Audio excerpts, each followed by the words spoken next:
आज मैं आपके लिए लेके आई हूँ एकदम से होटल जैसी तुहर की सांबर दाल बनाएंगे। वेलकम टू फेमस रसोई।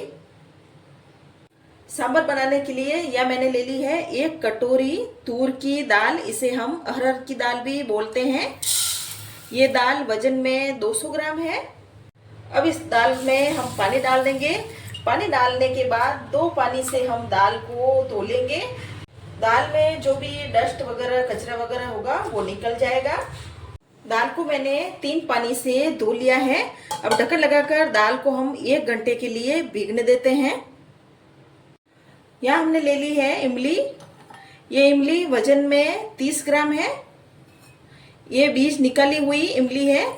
अब इमली में भी हमने पानी डाल लिया है और इमली को भी हम 1 पानी से धो लेंगे। अब हम इमली में भी पानी डालकर इमली को भी 1 घंटे के लिए भिगो कर रख देंगे। दाल भीगेगी तब तक इमली भी भीग जाएगी। 1 घंटा हो गया है। दाल को देख लेते हैं। दाल अच्छे से भीग गई है और फूल भी गई है। अब इसको उबाल लेते हैं। दाल उबालने के लिए यहाँ हमने ये कुकर ले लिया है। दाल को हम कुकर में डाल देते हैं। अब दाल में हम डाल देंगे 2 गिलास पानी। 1 गिलास पानी और डाल लिया है और पहले भी 1 गिलास जितना पानी दाल में था। यहाँ हम डाल देंगे 1/4 छोटा चम्मच हल्दी पाउडर और 1 चम्मच भरकर हम नमक डाल देते हैं। इन दोनों को दाल में मिक्स कर लेते हैं। या मैं दाल में कोई भी सब्जियां नहीं डाल रही हूँ। अगर आप चाहे तो इसमें कोई भी सब्जियां डालकर उबाल सकते हैं। अब दाल में हम ढक्कन लगाएंगे।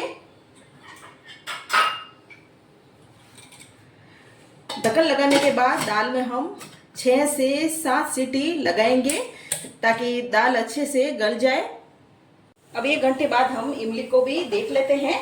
आप चाहे तो आधे घंटे के लिए भी इमली को भिगो सकते हैं। या मैंने दाल को 1 घंटे भिगोया था तो साथ में मैंने इमली को भी 1 घंटे भिगो लिया है। अब हाथ से हम इस तरह से इमली का पल्प निकाल लेंगे। या हमने ये इमली का पल्प निकाल लिया है। कुकर का ढक्कन हमने खोल लिया है और दाल को हमने मीडियम आंच पर 7 सीटी लगाई है और दाल ये इस तरह से अच्छे से उबल गई है और एकदम गल गई है। अब इस दाल में हम तड़का लगाएंगे। दाल में तड़का लगाने से पहले इस कोटनी से हम दाल को अच्छे से घोट लेंगे ताकि दाल अच्छे से मिक्स हो जाए। जिसको बड़े बड़े चंक्स वाली दाल पसंद हो वो नहीं भी घोट सकते हैं। अब ये दाल अच्छे से घुट गई है। दाल में तड़का लगाने के लिए या मैंने एक मिट्टी की हांडी ले ली है। मैं इसमें तड़का लगाऊंगी। या मैंने लिया है 3 टेबल स्पून तेल। तेल गर्म हो गया है। इसमें डालेंगे 2 पिंच हींग। साथ ही मैं डाल रही हूँ 1 चम्मच भरकर राई। अब इसमें मैं डाल रही हूँ 2 कटे हुए प्याज। साथ ही मैं डाल रही हूँ 2 लाल मिर्च।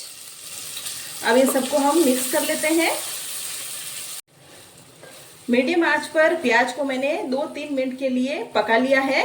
अब इसमें हम डालेंगे कड़ी पत्ता। कड़ी पत्ता के बगैर तो इस दाल का टेस्ट अधूरा है।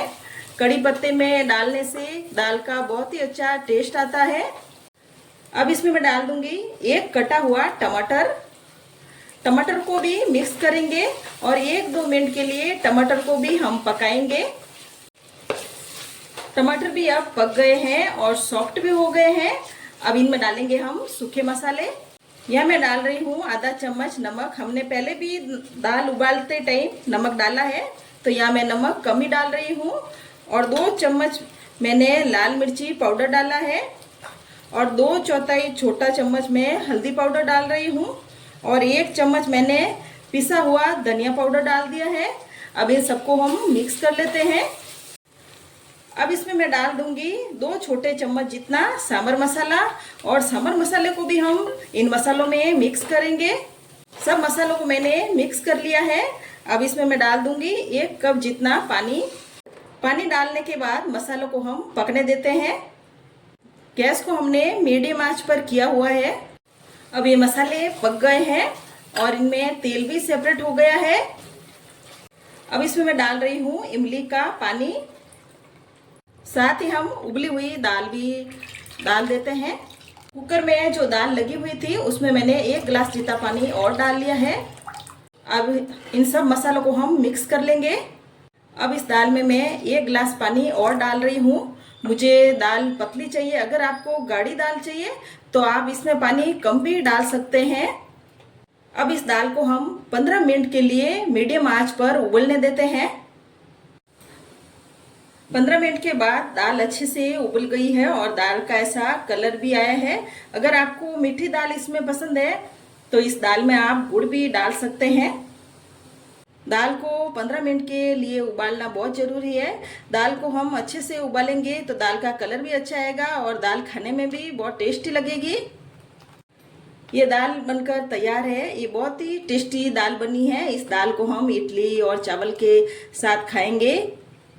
रेसिपी पसंद आए तो मेरे चैनल को सब्सक्राइब करें, कमेंट करें और ज़रूर से शेयर करें। हमने यहाँ पर इडली भी बनाई है, चटनी भी बनाई है। बहुत ही टेस्टी सांभर बनकर तैयार हुआ है। या मैंने इडली और चटनी की रेसिपी पहले ही अपने चैनल पर बताई हुई है।